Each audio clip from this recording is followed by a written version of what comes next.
आज तुझा सगळा संभ्रम दूर करतो बघ. फक्त प्रामाणिकपणे लक्ष देऊ नये. मला सांग, आंब्याच्या झाडाचे बीज रोवून सफरचंदाचे झाड उगवलेलं तू ऐकलंयस का कधी?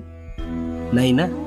मग स्वतःच्या डोक्यात नकारात्मक विचारांचे बीज रोवून सकारात्मक गोष्टी घडतील हा विचार योग्य असू शकेल का रे?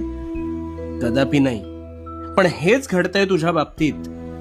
तू एखाद्या गोष्टीचा आरंभ संकल्प करून मोठ्या दिमाखात करतोस, पण काहीच दिवसात अपेक्षित यश मिळत नाही, म्हणून नकारात्मक विचारांचं तोरण आधीच मनात बांधायला सुरू करतोस.